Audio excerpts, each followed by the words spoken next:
gives everyday heroes the platform to share their stories, wisdom, insight, challenges, and triumphs so that we all can learn from them in a way that positively improves our world. Today, we continue our courageous conversation on mental health. And in a special way, the tentacle of our conversation is pointed towards mental health literacy in Africa, trauma in childhood, and suicide prevention for young people. At the background of this conversation is the key question: why don't people talk about mental illnesses like depression, childhood trauma, child abuse, bipolar disorder, and suicide, especially within the African context? Recently, we saw the news that dominated the Nigerian space, where a 12-year-old boy, Sylvester Oromoni, died in college, allegedly as a result of sustained physical assault by college seniors, as he was subjected to bouts of extortions, beatings, abuse, and bullying over time, which eventually led to multiple injuries and eventually death.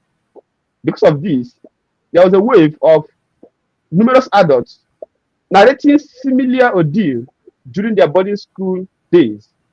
For some of them, they have suffered such trauma and their life has been negatively affected by it.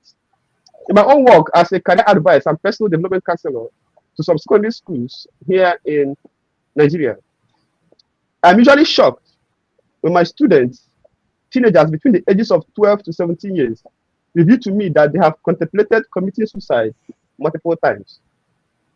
Why then don't we have this conversation openly? The most common reason is because of stigma and lack of understanding by our people.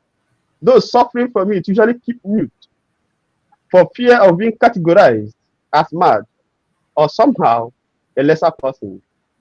The solution, I believe, remains education and enlightenment on such topics as mental health and its allies, so that we can destigmatize those false stereotypes and save multiple lives. Here in this edition of Sirpeter Show, we have in the studio diverse individuals from three continents. Yeah. You have Dr. Shurro, who is based in Africa, based in UK. She has a keen interest in holistic health, and this has led her to multiple advocacy for mental health. She has contributed in raising awareness and destigmatizing mental issues, both in Europe and in Africa. Fortunately, we are graced by Dr. Lulu, a Yeah. Texas-based pediatrician, author, life coach, and public speaker who speaks vocally on parenting, childhood trauma, LGBTQ issues, youth suicide prevention, and mental health, particularly as it concerns youth entrepreneurs and physicians. Dr. Lulu is the best-selling author of the book, How to Teach Your Children About Racism. And her most recent work is an anthology about immigrant women, the Warrior Women Project.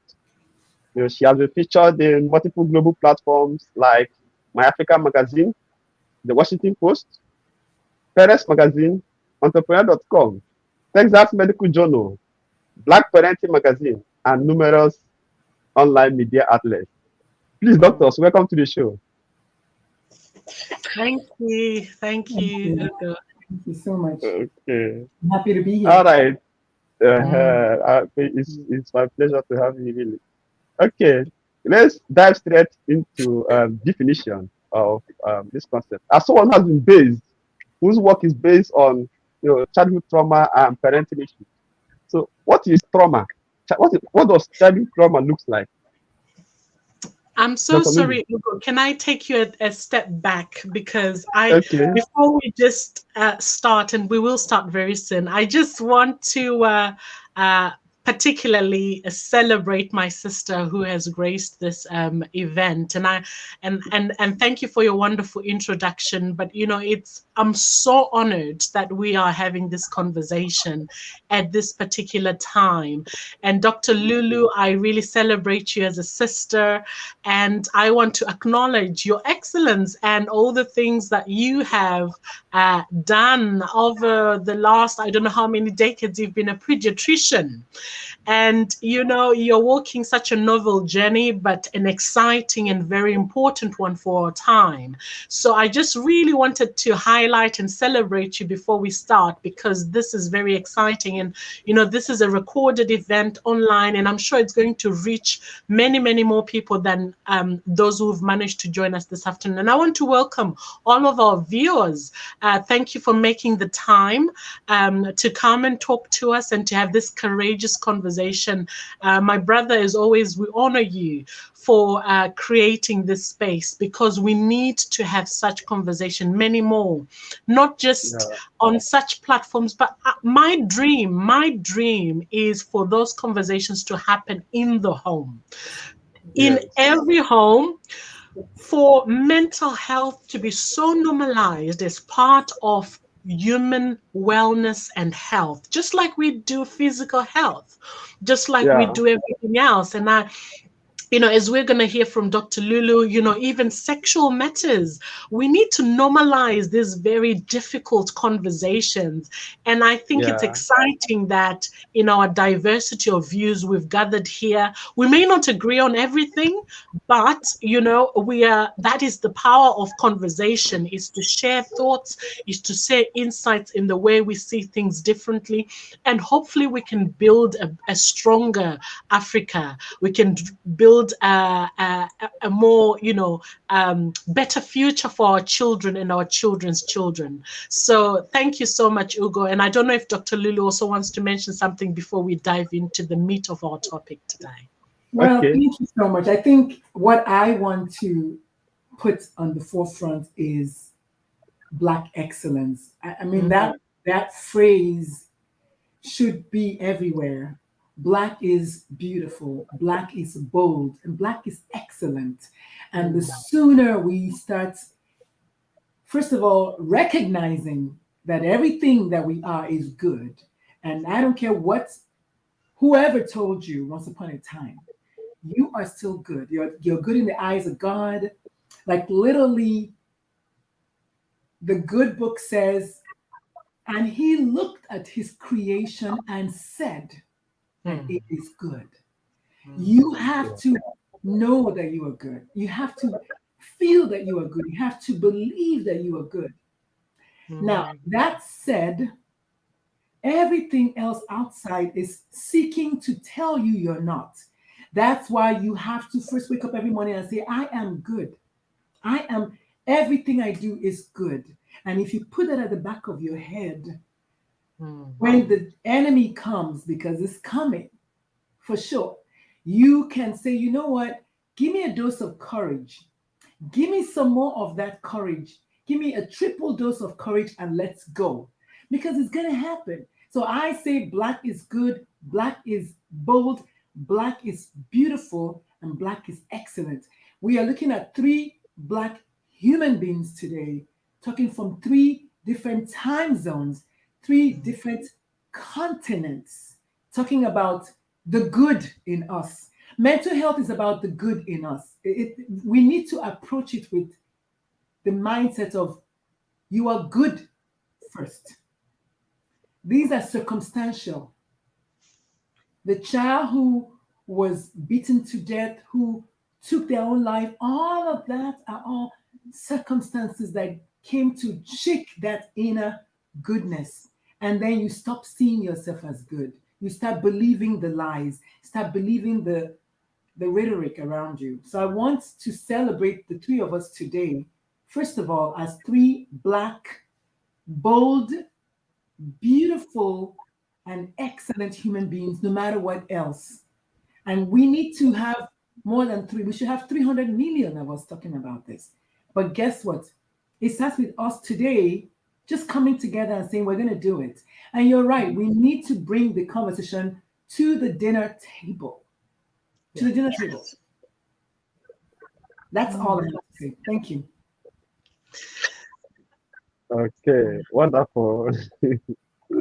Do you have further comments, Dr. Shurro? Well, I was just going to echo, my heart and my thoughts goes out to the family and the loved ones of that child that you have quoted in our introduction, because I always say statistically, when statisticians and us scientists, when we analyze things, we might say, oh, that's 1 out of how many million people in Nigeria, but 1 is 1 too many.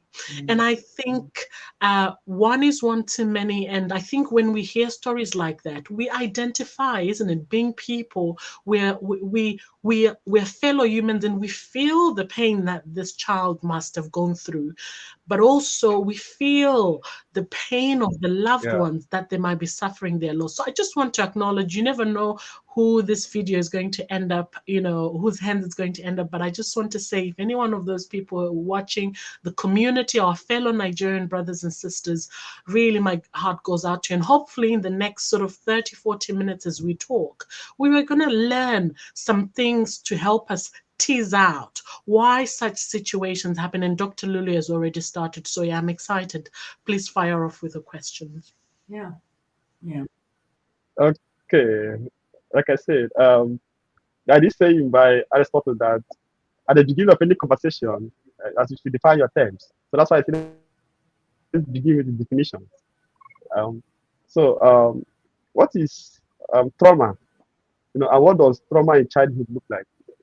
Dr. Lulu, you have been in this field for years, so can you help our audience to explicate that term, trauma, and what it does look like in childhood? Yeah, thank you. Sorry, I thought you were done speaking. I think we should not even don't even use the word trauma. A lot of people hide behind big words. And so remove the word trauma. We in Nigeria, I know particularly in Nigeria, we use the word suffering. I want you to look at trauma as suffering. Kai, I don't suffer. I don't suffer. I need you to see it as that. Trauma is a big word over there on the east side. Suffering, which means you can suffer from hunger. You can suffer from pain. You can suffer from emotional discord. It doesn't have to be trauma as a big term. Anything that causes you to suffer is traumatic.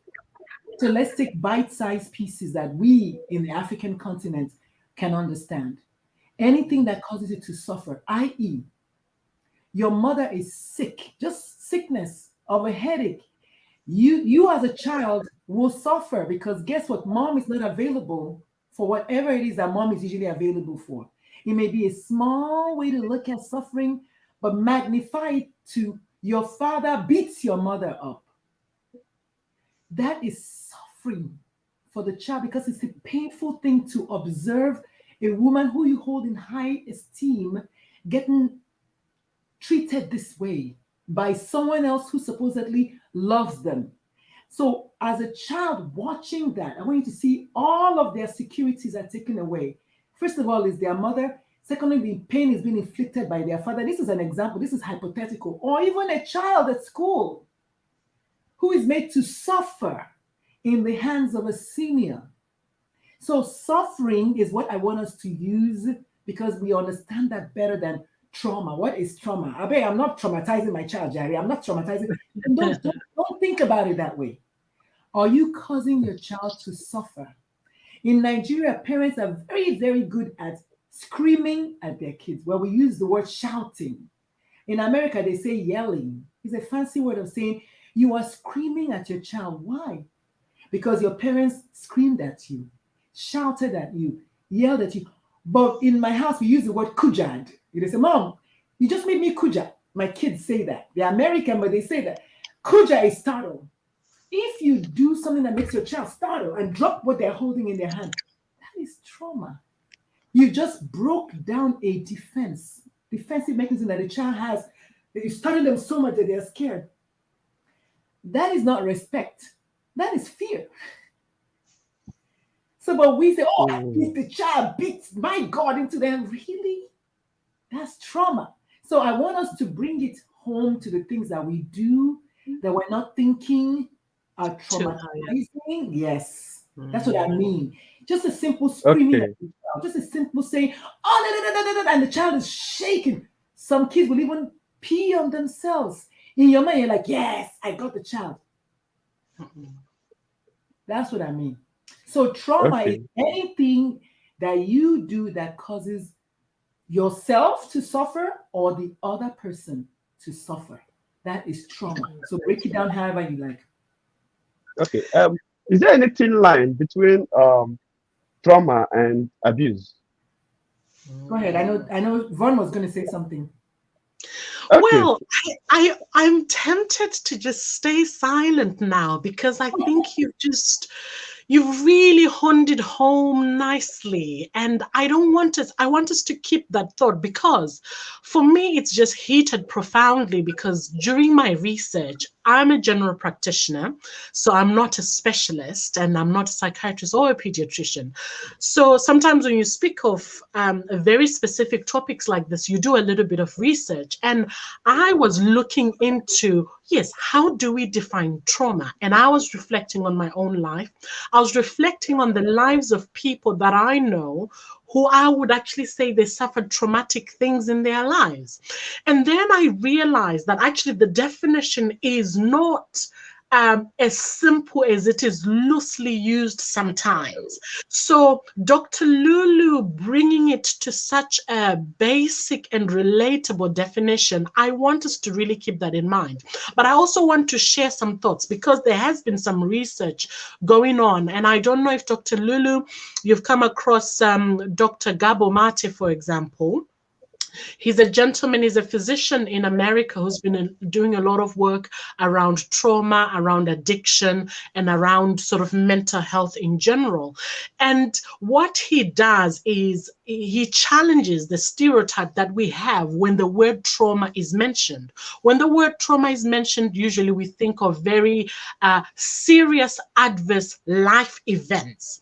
So we think Mm-hmm. of war, we think of guns going off, we think of bullets going off, we think of maybe somebody being murdered, we think of someone even being sexually abused violently, for example. We think of the mom who perhaps, yes, gender-based violence is physically brutally abused by their partner, all of these things. And those things are what he likes to call adverse life events. And just because something traumatic or a traumatic event happens does not always mean that somebody experiences trauma to start with, but also as what Dr. Lulu has said, there are many other things in the spectrum of life events that can happen and bring trauma to a human being, but may not necessarily be obviously seen as traumatic, which is very important. So he makes the differentiation and says trauma is what happens inside of us as a result of whatever else is going on. And how we respond to trauma is different. Each person responds to trauma in different ways. And younger people who are the subject of our conversation today are much more susceptible, understandably, because they have not formulated the cognitive defense system. They have not formulated a way of viewing and explaining the world in such a way that gives them what we call agency, or a way to turn up to an event and make sense of it in a way that it doesn't become traumatic. I'll slightly explain that. My brother, if you walk in a street today and the thieves mug you, you're in your 30s presumably. If Yep. thieves mug you, you have experienced enough of life and made sense of the world that you immediately recognize what's going on. You're able to even explain why it might be going on. You're able to resolve in your mind what could be happening. You might even be able to fight and defend yourself against what's going on. And so, even though it's a traumatic situation and circumstance, see or talk to you a month later or a week later, you may not be as traumatized as myself, for example, or somebody younger. So there is a spectrum, and I want to end by coming back to Dr. Lulu's definition, and I want to thank her for highlighting that. We are talking of what happens inside of us when we are experiencing life. Obviously, part of with trauma is two-way. It's us preventing things from happening, but sometimes we're not able to. Sometimes it's about building resilience and building that sense of agency to the situation. But as you can understand, in children, that might be a more difficult situation. So we have a duty to be protecting children. I just want to highlight, because this is something else that I came across as I was preparing for this. The UN Convention on the Rights of Children of 1989 outlined different articles that explain the duty that we as adults in society have towards children, how we should be creating a safe environment, and what children are entitled to. So, yeah, Article 12, Article 24, if our viewers are watching you on the internet, just Google that. I don't want to spend time talking about that. But the presumption is we are adults. Children are not able to make sense of sometimes all of these things that we're talking about. And therefore, how should we be navigating? How should we be empowering our society such that we create an environment that also gives agency to children and protects them, essentially, until they grow to such an age that they're able to process some of these things? Okay. Just like a follow-up question, though it came from our audience. It said, is pain, suffering, a bad thing that should be avoided by all means? Can suffering, pain, such trauma be separated from human nature? I think ultimately we just have to make it, when we're talking about children, that obviously that question came from an adult. The whole premise of today's talk is the focus on children. Mhm. When you use big words like pain and human nature, this is a 2-year-old. No, your job is to protect the 2-year-old. There'll be enough time, plenty of opportunities for them to experience their own on their own. As a parent, if one of the things that my eldest child said was, if you don't want to deal with the ups and downs of parenting, don't have a kid, don't have a child. The children, we must protect their innocence. The good shepherd said, suffer the children unto me, specifically, not adults. He said children, because he recognized the need to protect children. They're innocent. There'll be enough pain. Of course, you need pain. Pain to some extent is actually good. To some extent, it builds up some neural pathways in your brain. It's important to have a balance of it. We're talking about a kid who jumps to their death because of an overwhelming of pain. So the thing is, how much pain is enough? If you do your best to not inflict pain on anyone else, that's a good start. If it's a child we're talking about here, I don't believe in my heart that there's any opportunity for us to say, let's make that child suffer. It's a kid. It's a child. I breastfed 3 children for 22 months each. When the child cries, just ordinary crying, in my mind, I'm like, oh my God, I need to go feed the child because I don't want the child to suffer. I'll ill of hunger. As an adult, it's like, I haven't eaten anything, but yeah, I can finish this work, then I'll eat. That's an adult. So it's a different energy altogether. A small child, there's no reason for us to give them pain. They're gonna fall off their bike. They're gonna bump their foot. They're gonna get their own. We're talking about an unbalanced or imbalance of power here. An adult inflicting pain on a child. So the question is valid, but the audience we're talking about have no business experiencing pain, and there's too much of it in the world now, under the guise of we're training the child. We don't want to spare the rod. You hear people say all these things, and then you see a child with marks all over their face and their body. What are you doing? Yeah. Well, in England, that is child abuse, and Oh everywhere. yeah, all day. And that is exactly. And it should be. It should be. But in Yeah. Nigeria, there's a concept where they say, oh, it takes a village to raise a child. I get it. But what they mean is the auntie will start beating the child from down the street, then the uncle will join in beating the child, then the grandma. That is not raising a child.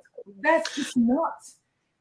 And actually, as we are talking essentially, about mental health literacy and increasing mental health literacy, it's our ability to read that for what it is. In children, in addition, what we're talking about is the development of the human brain. When a child is young, they haven't formed the right pathways to process life. Their brain physically has not grown to its potential.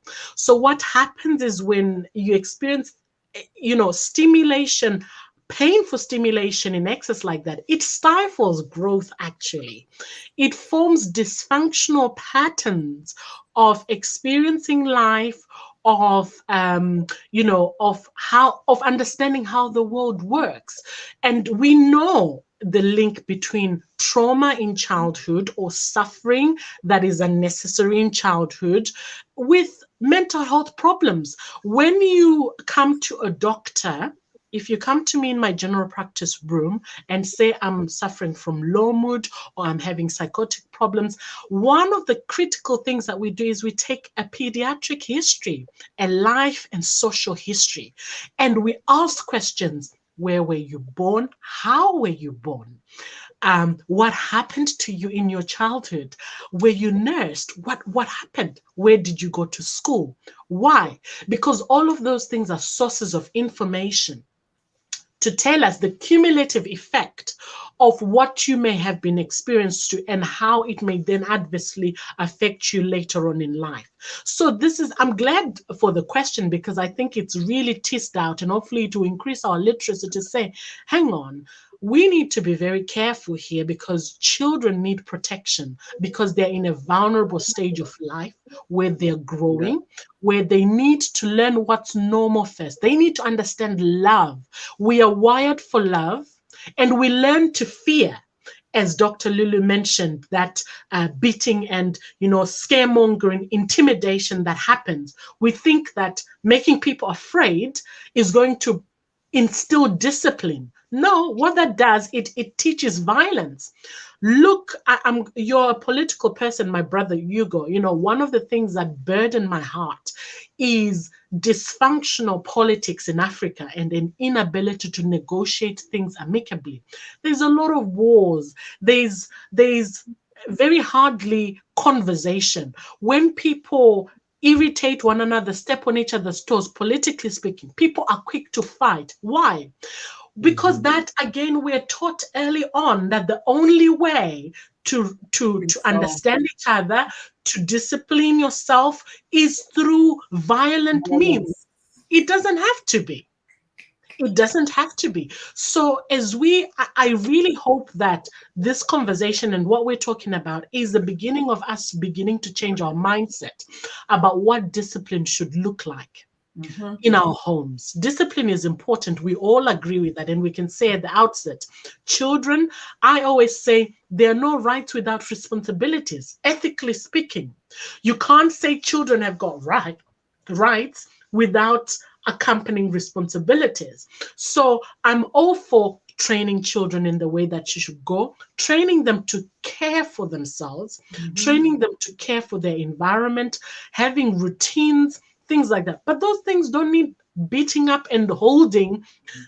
It doesn't need to be violent all the time. In order to happen. That's the point. That's it. Vaughn, you mentioned something that was so important about the adverse childhood experiences. Since my TED Talk is about that, I'm just going to make a little pivot and then bring us back. I love that you brought that up. Adverse childhood experiences is childhood trauma. Adverse is what I want us to focus on. Adverse means extreme and bad and negative. Experiences means a child goes through it. Yes. A very bad experience that a child goes through. They found in 1997, the study that was done in America here, 17,000 respondents, adults, all adults, who came to the Kaiser Permanente and the Center for Disease Control with anything from headache to heart disease to kidney disease to diabetes to strokes to high blood pressure, mental health challenges, and suicide.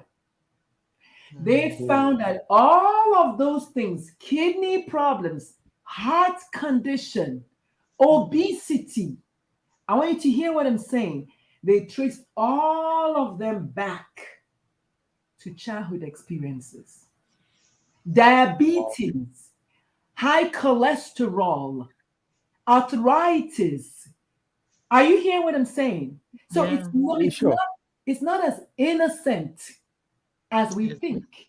It's never innocent as we think. It's important for us, if you can hear my voice, to know today your homework is to go back and sit with yourself and write in your journal every single traumatic experience.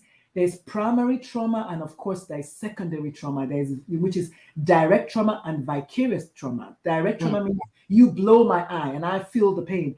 Vicarious means I watch my child drown, or I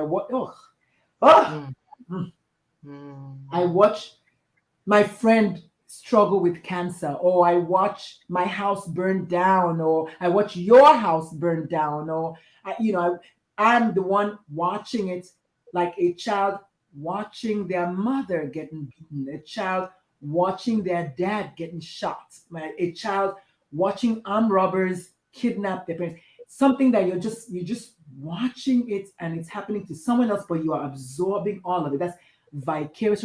I never watched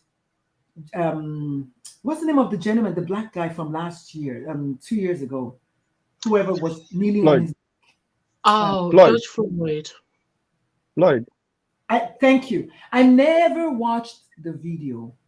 I never could, because the work that I do that deals with traumatized children, that is extra vicarious trauma for me as an empath. I never watched the Twin Towers, the planes going in. I couldn't help it because every day they showed it on TV. That is vicarious trauma. That is what I'm talking about, how it's not just, none of it is without consequence. All of it, you might not think so. I teach a class about parenting without yelling, and I focus on the medical effects on the adult who is inflicting the pain on the child. You don't even know that, but your blood pressure goes up. You can have a stroke just from the anger that you're inflicting on somebody else. They have diabetes. They themselves struggle with mental health challenges. That's why we say there's a bully, and then there's a victim, and then there's a bully victim. A bully victim is someone that was a victim of bullying that now becomes a bully. So it's never without consequences, what I'm saying. And now I'm going into other things, but for goodness sakes, nothing is innocent. None of that is just, oh, it just happened. No, if you go deep down and see somebody just drop dead, you don't know why they just dropped dead. We as Africans, we want to say, oh, their mother-in-law, such and such, or some kind of voodoo, juju, something. The truth is, we don't know the trauma that person was walking around with. It's not without consequence. So sorry to digress a little bit, but I wanted to just... No, you didn't. I think you've enriched our conversation, absolutely. And one other thing that just that came to mind as you were talking is this common statement: hurt people hurt others. And I think there it also fills us with a lot of empathy to say, look, this session is not about pointing fingers or saying, look, you did this or you're doing this, or because actually there's an acknowledgement of that mutual humanness and of our brokenness as well. That oftentimes we are carrying trauma ourselves that we may not have worked through, that we may not have processed. And because we haven't, oftentimes it's functional in our subconscious mind. And when we are raising our children, because we have not addressed our own issues, then we act it out on other people. Or if we can't act it, if we can't process it, we normalize it, which is what might have happened in the context of the young men that you highlighted, Ugo, in the beginning. How did we get to a place where someone can be so beaten so much and experience so much suffering while others are observing, while adults are there and not feel they can ask for help, and someone not make definitive movement to stop it, number one, and also to protect that child? Most likely in there has been a normalization of that behavior. Yes. And I think this is what we're saying, and saying, no, just because we got beaten up. I got beaten up in school, by the way. I'm part of that generation in Zimbabwe in primary school. If you got something wrong or if you misbehaved, the teacher had chalk dust and they would beat us on the tips of our fingers sometimes. And it was traumatic and unnecessary, I might add. But to then say, just because I got beaten and I turned out okay, and therefore I should beat my children, or think that children should be beaten at the same time, that is inaccurate and it's false, isn't it? So I want to just add that, look, we are in this together. And we're processing our pain as we reflect pain ourselves. And Dr. Lule has got a powerful testimony. If you can actually really watch that TED talk of hers, because you beautifully explain your experience. And what you did there is you went through your journey with the audience, and years after, people like me who are watching, I also get an opportunity to reflect on my childhood and actually think, hang on, that also happened to me. This happened to me. And it was not right. And in fact, I may have turned out okay, but it's not normal. Even though nothing bad happened in the end, what it does is it brings it to the consciousness and say, no, this is not acceptable. This is not okay. Therefore, as I look after children who come after me, as I look after my patients, my students in class, we need to make sure that this sort of things are not happening like that. We can teach lessons in more sophisticated ways rather than causing painful suffering that may actually cause death or, lifetime injury. So, yeah. Another thing that I love what you said about hurt people hurt people. I love that. I don't know if somebody can write that down. Here's what I choose to say. Just like they say it takes a village to raise a child, I came up with it takes a village to save a child. It also takes a village to save a child. And then the same thing with this hurt people. I like to say hurt people who don't get healed. Yes. Hurt people. That healing is necessary. Or if you like to say hurt people who don't get heard. Everybody wants to be heard. We want to be heard so that we can heal our hurts, right? So that person, like you, Vaughn, you may have been hurt as a child. Maybe you got heard somewhere along the line, and so you got healed, which is why you are not now hurting someone else.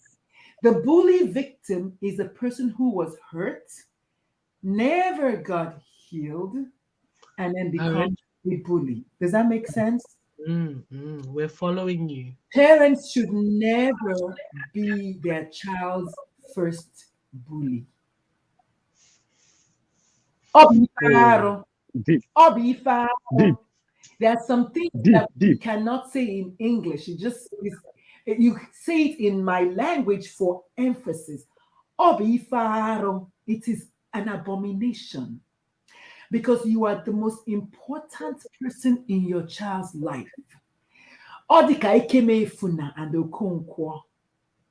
In the book called Things Fall Apart, Ikemefuna is a child that's entrusted to Okonkwo. At the last moment, when Ikemefuna is to be sacrificed, let me use that word, he turns and runs to Okonkwo. Save me, Father. Papa, save me. They're going to kill me, whatever. Ikemefuna raised up his hand and struck the boy dead. Okonkwo raised up his hand and struck Ikemefuna dead. What happens to Okonkwo is what we're talking about right now, that even the bully, even the oppressor, Asha, our sister singer, said, even the jailer wears a uniform too. It's so powerful. Even you yourself who is inflicting the trauma, you are not without your own fair share of the burden that you have inflicted on me. So I want us to hear that I am you and you are me. And the only way we can heal is to first acknowledge, like you said, that there's hurts going on everywhere, whether it's political, like you said, whether it's school, like we've said, whether it's home, like I'm saying. But being your child's first bully, because you've been given this child to take care of for a finite time. And so no matter what else is going on around the child, you should be the protector. And so let's get you healed, is what I'm saying, my brothers and sisters. Let us get you healed. Thank you so much, Sirpeter's show. Let us get, you. Let us get you healed, is what I'm saying, my sister, my brother, my friend. Let us all first get the healing so that we don't propagate it. We haven't even talked about suicide yet. I see volume 2 and volume 3 of this show happening. Exactly. I foresee it already. We're still just at There are so many things to unpack, and frankly speaking, I'm just taking notes. As you can see my pen, I'm just taking notes. So because I'm learning a lot, frankly speaking. Even though I'm the I'm a whole lot because of it. Please continue. Yes, I've also seen quite some important points from our audience, which I think would be nice to unpack. But maybe if we just lead on to then talk about the importance and the link of this. You know, we're talking about suicide, people having thoughts of ending their lives. And doing so, in fact, suicide is ending one's own life. And we're saying this happens in children. And I must say, I had a rude awakening of this because a person that I actually know, a distant relative, had a 7-8-year-old child who, the story goes like, they were asked to do something. I'm not sure of the exact details of the story, but they were asked to do something.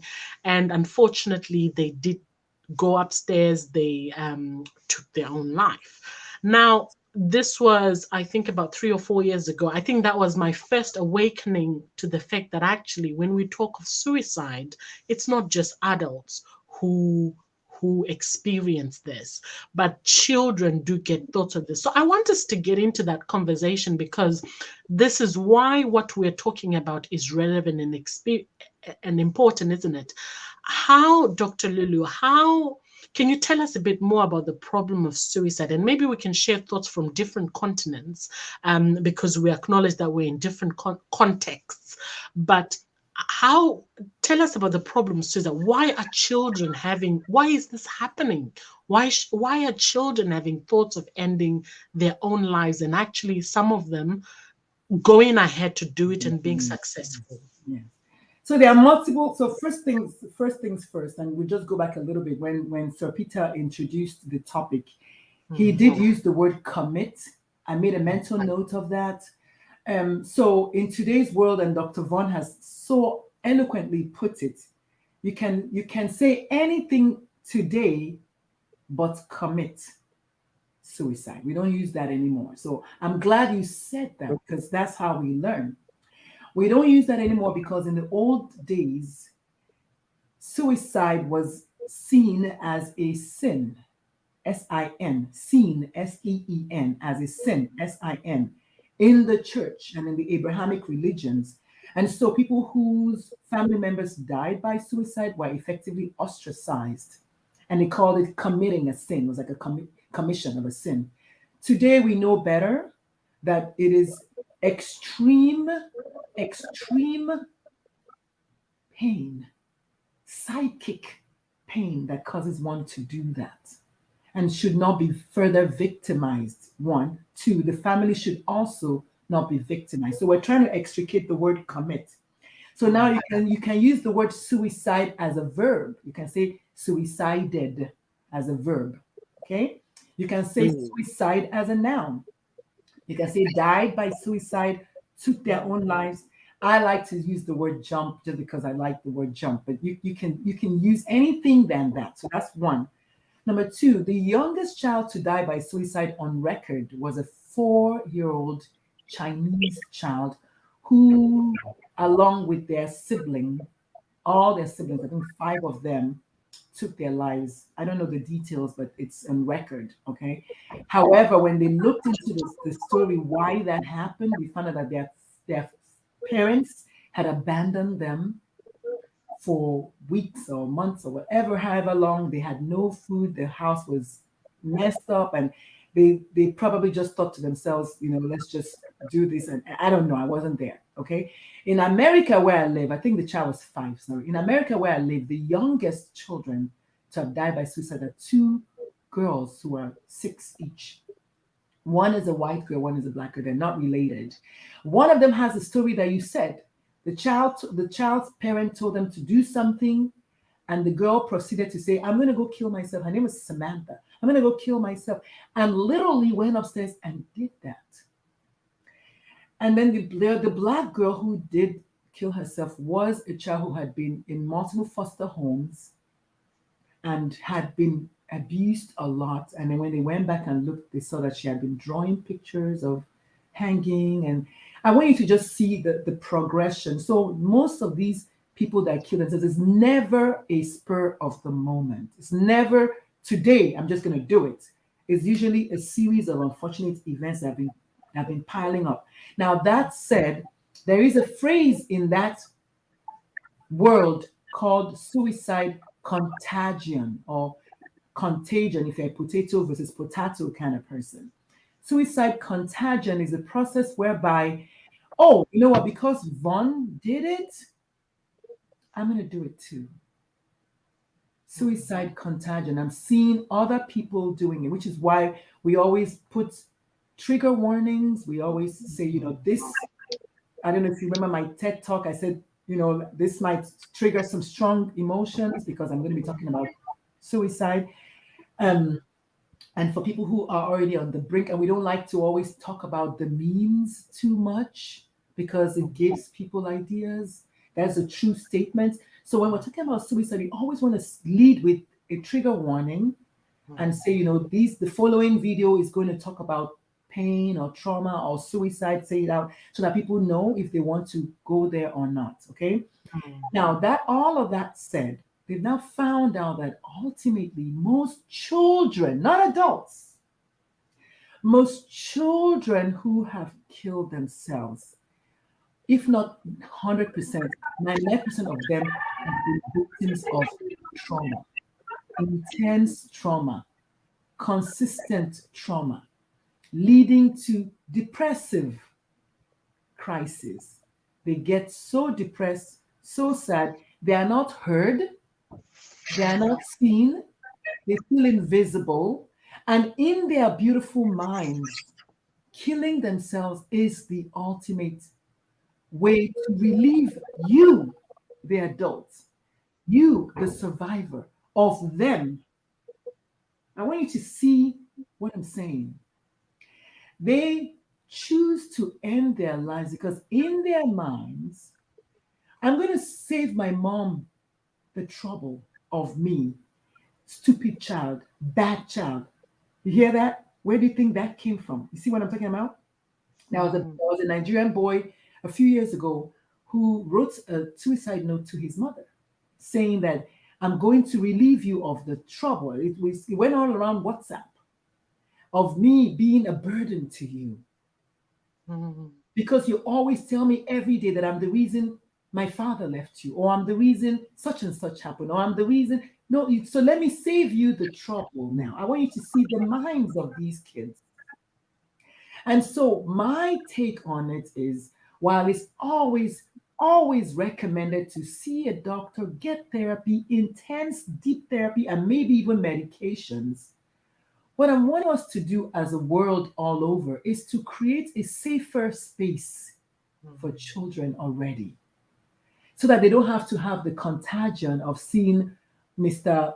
Jonathan or Miss Susie who did it. And we try not to, in the suicide world, use the word successful. There's nothing successful about that. No. And also, there's nothing like a failed attempt. We don't want to use words like that. That will give people strange ideas. We just want to call it what it is and just move on. Yeah. The suicide attempt. That's it. We're not going to say it's a failed suicide attempt. You know what I mean? Or a successful suicide. So we want to remove words like that. So those are obviously the next level of knowing about suicide, but there are things that we all need to go home to and say, wow, I learned so much today. Yes. Did you know? Did you know? And then that was, why are you talking about suicide? Well, guess what? We need to talk about it so we can know.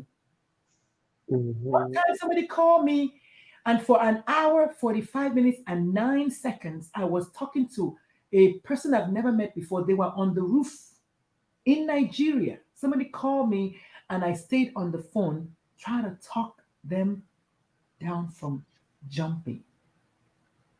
So you just never know. Suicide prevention is everybody's work. It's not a psychologist. It's not Dr. Lulu. It's not someone that is trained. However, that said, if you don't know how to swim, we ask you to not try to save someone who is drowning. Why? They will take you down with them. And so, as much as we ask you to take suicide prevention as everybody's responsibility, the truth is you can keep talking to me on the phone. And usually the wave will ride down. There's that intense moment where you just want to do it. And what we say is find something else to do. Whether it's to fold your socks, whether it's to cook something, whether it's to walk out of your house, call a friend, do something. Because what happens is eventually the feeling will die down. Everything is a sine wave. There's a point when the day I wanted to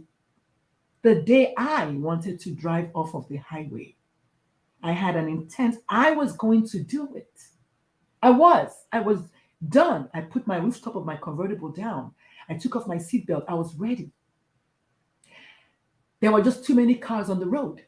I could not find an opening to get in so I could drive off of the highway. Me, as I'm talking to you. By the time I got to the other, down the road further, the feeling had gone down. And so I got to the house and I talked to my wife and I said, you know what, this is what happened. This is what happened. So while that's my own story, everybody's story is different, which is why we say in Nigeria specifically, where they have easy access to the means. You see, it's not just me wanting to kill myself. It's also having easy access to rat poison in Nigeria, for instance, which is one of the things that people use. In America, guns, households where they have guns, they are 25% more likely to have a fatality. So there's a lot to be said about having access to the means, if that makes any sense. Yeah. So it's obviously not a simple thing like, oh, let's just go end suicide. It's complex, it's multiple, it's It is, and thank you for the reminder. I think I just want to take the opportunity to remind our viewers as well that if any of you, while you're listening to this, it triggers or it makes you uncomfortable, or you feel you want to talk to somebody, we have posted a few links and numbers on our adverts, and I think my brother Ugo will also share on YouTube. Depending on where you are in the world, there are numbers that you can call if you're having thoughts of harming yourself or feelings of harming yourself. In the UK, I know it's the Samaritans, which is the biggest charity that deals with that. But there are also some charities like Childline. If you know a child who might be wrestling with that and you need more support, you feel maybe overwhelmed or you don't know where to start with dealing with these issues. So there are numbers that we will write down. In America, I know there's a hotline. In Zimbabwe, I know there is the Friendship Bench. They've got a WhatsApp number. They've got online resources where you can contact somebody if you're really experiencing this. And it's quite. I'm finding it very enlightening listening to Dr. Lulu, and I think the fact that you once mentioned that this is complex, and also it doesn't happen just like that. There's a process, and I think that's why we talk of prevention, isn't it? We're saying there's room for us to do things. And I just want to highlight, because Dr. Lulu already mentioned a lot of things, but I want to add on some other things that we know can be associated with children wanting to end their own life.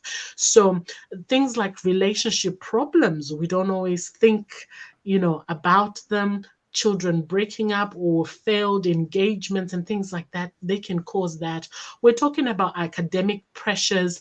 Again, simply because we want to highlight that these are things that can be addressed. For example, speaking to your college tutors, speaking to your parents if they're supportive, speaking to subject teachers, and being able to get more support with academic pressures or pacing oneself. That's one thing.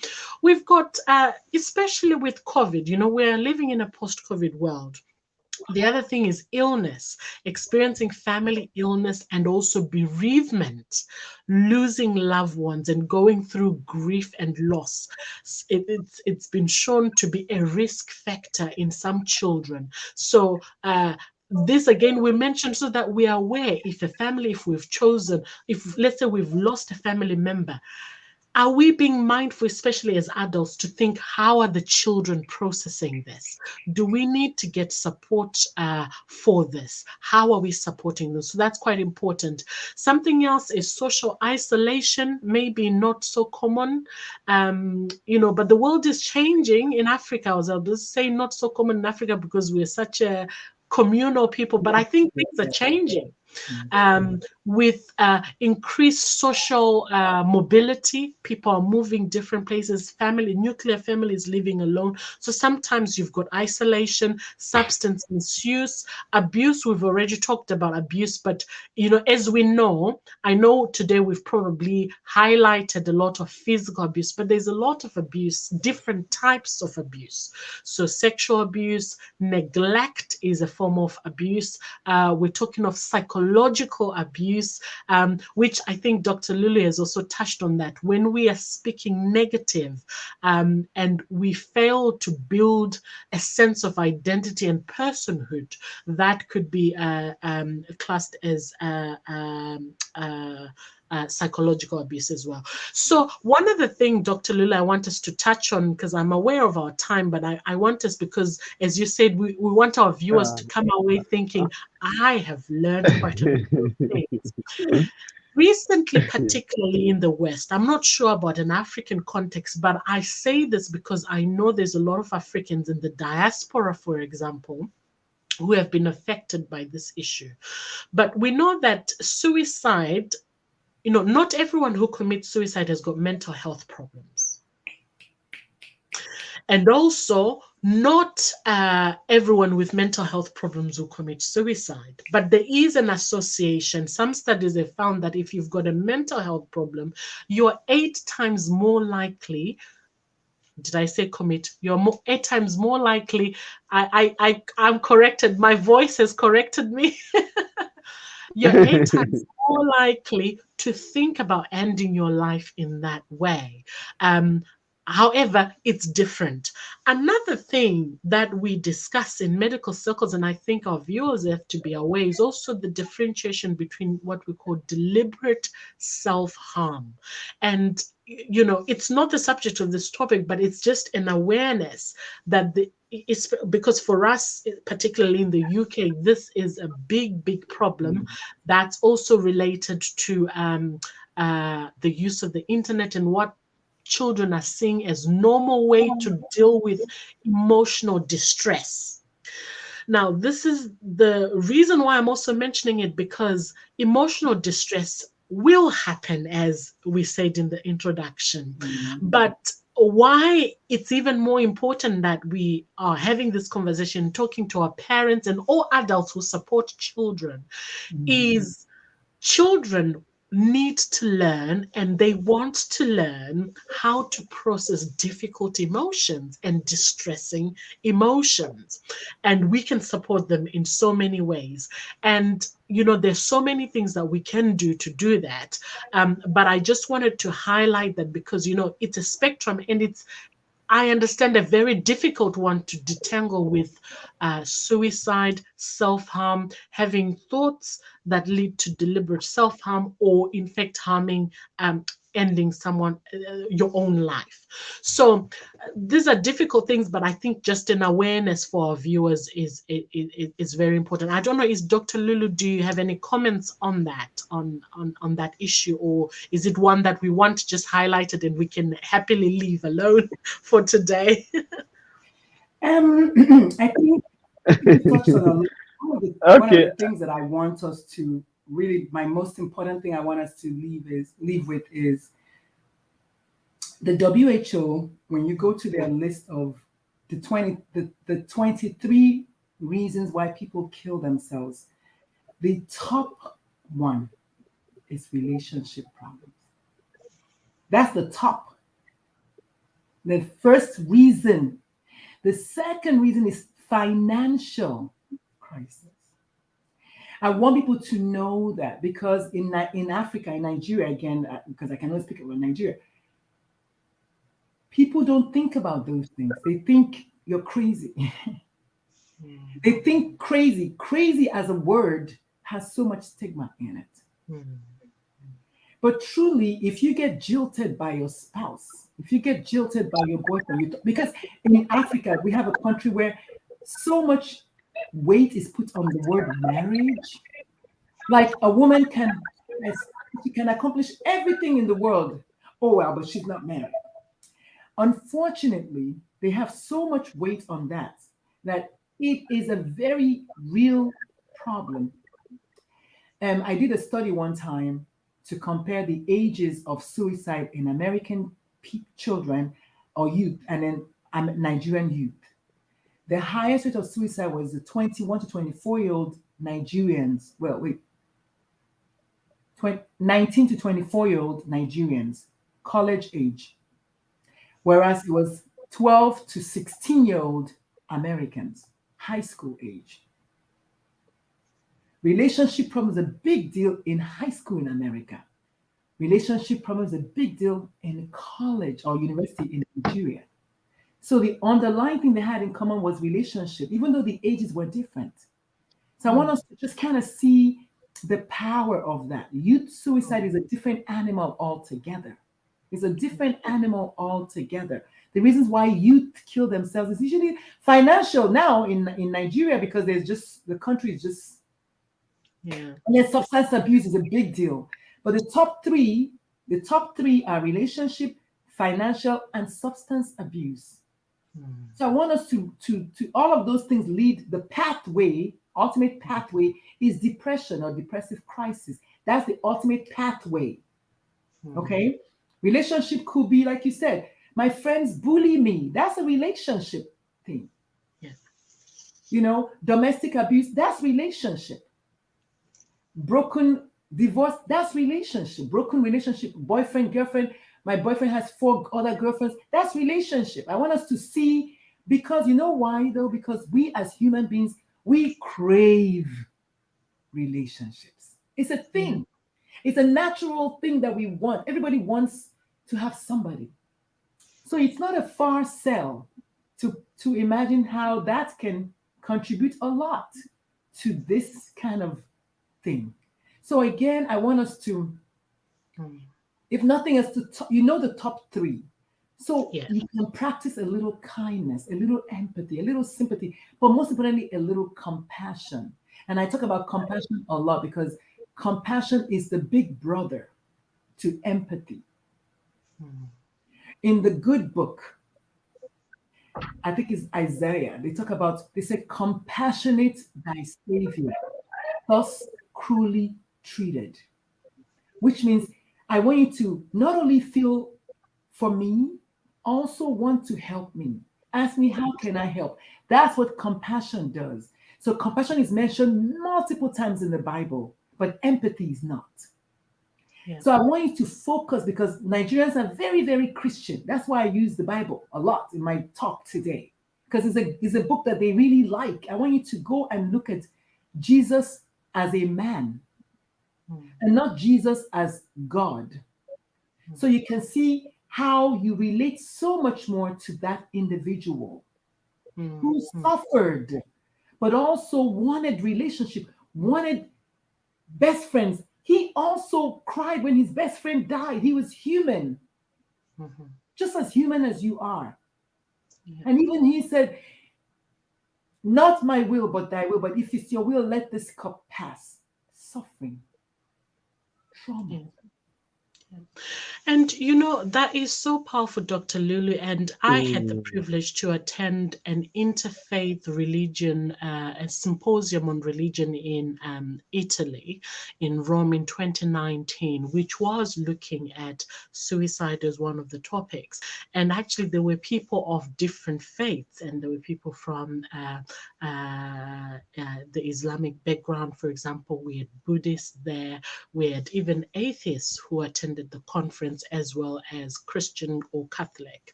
And I think the consensus on these values and principles was also there. So in case some of our viewers are Muslim, or, you know, I think we can look even into those books and actually see that there is that common universal values and virtues that we can draw out and say these are good for building functional and mentally healthy people.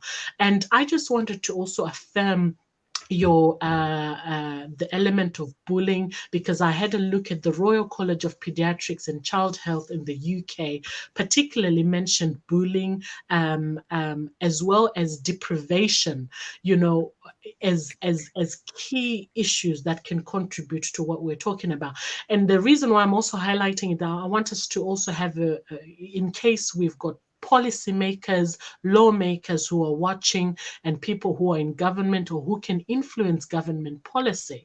You know, it's quite important that we address some of these factors. You know, financial problems come from economics.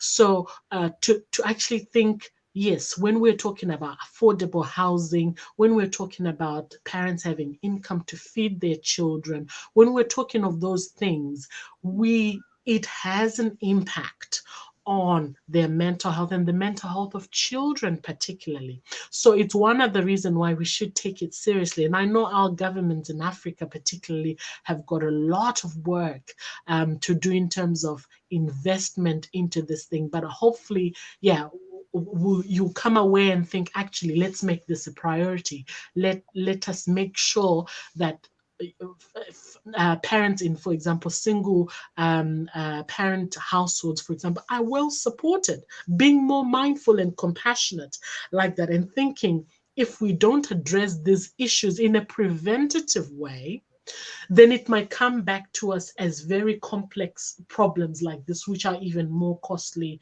and difficult to manage. Yeah. And I like that you mentioned Wow. societal ills, is what I like to call them, societal ills. Mm, A family who can barely afford to feed themselves, you can imagine that's physical hunger trauma, but the parents are probably not very happy. Okay. And therefore, we're looking at this physical abuse part, right? And maybe even sexual trauma, because, well, if we can't eat food, well, maybe we can do that. And then we have more children coming into the picture where, the blame is put on the wife. Or how come you got pregnant? I thought you were on pills. Like, these are real issues I want us to look at, not just mental illness. That's why I'm one of the people that's screaming all the time when you're talking about suicide. There's a reason why the WHO put 23 reasons why people die. They didn't. Number 19 was mental health. Number 19. Wow. Number 1 was the relationship. Number 2. Can you Yeah. share the link? Huh? Lulu, can you share the link of Oh, I don't have. can you share the link of that 23? It's in my book. It's in my book. Okay, okay, I okay. mean, I can find it and share, but right this moment, no. But it's in my book. I mentioned it in my second book. But yeah, it is. Okay. I'll find it. Because I actually cut it out and put it in my slides when I teach, so people can see. And I know that the WHO, they knew what they were doing. They could have put mental health first. They could have. They didn't. They put relationship, then they put financial, then they put substance abuse. It's important that people know that, so that you don't say, oh, well, it's mental health, and then nobody wants to talk about that, everything else. I love that you're bringing up the governance, poor governance. Even not being responsible with reporting suicides. When I was researching to give a talk in New York one time, the first picture I found of a person on the internet that was literally hanging, like their suicide was a picture of it, was a Nigerian boy called Uche. That was the first picture I ever saw in my life. Most people will show other pictures of people, maybe they just show their picture, maybe their headshot, or oh, this person died. The Nigerians were so irresponsible and put the picture of the guy when they came and saw him, when somebody found him. That is what I'm saying, that can cause a contagion. The people that go there, we don't know what they're dealing with in their hearts and in what's happening inside. We have to be more responsible about the way we talk about these things. Absolutely. Or, well, he killed himself because he was too weak. Really? You don't know that. Nobody knows what somebody is dealing with. As someone who has looked it in the eye, I know that it is a deeper level of psychic pain that makes you want to end it all. Everybody wants to live, and everybody should be given an opportunity to live. Yeah. Everybody's life Okay. matters. And Amazing. I know that Dr. Shurro we have but what is to share, but you can see we've run out of time. So we schedule a second part to it. I think the beautiful So doctor say something. in a special way. I think the beautiful doctor wants to say something. Dr.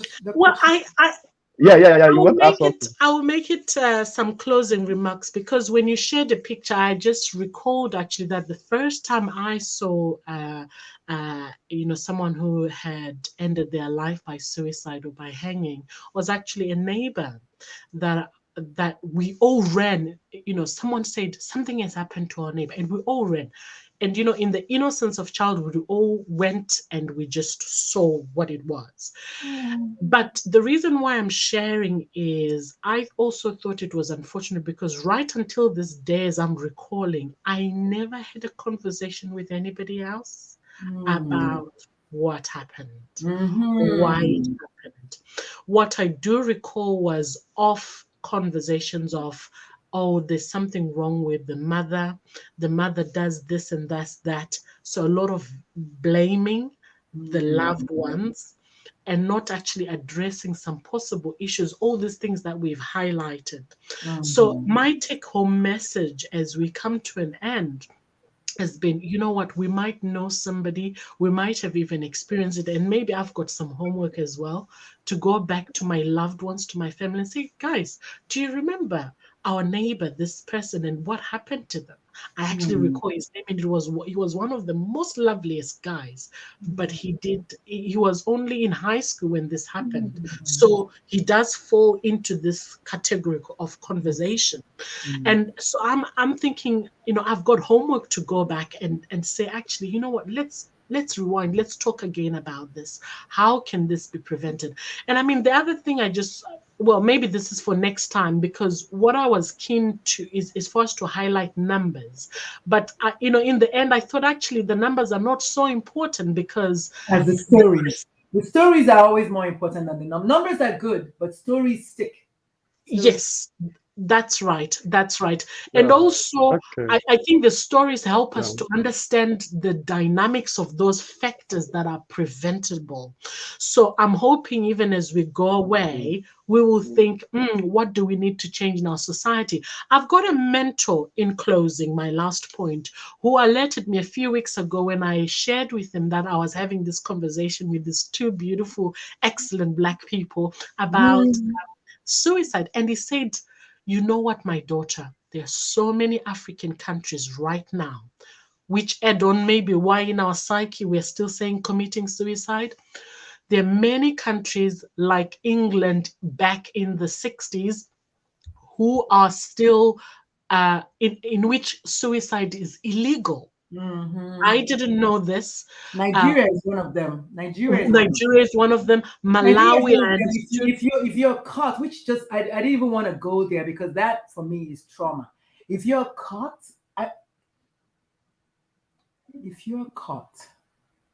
alive,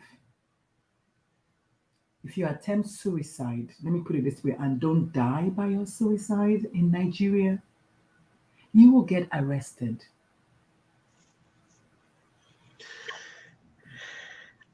I think, But are you of the opinion that there is some sort of something called rational suicide?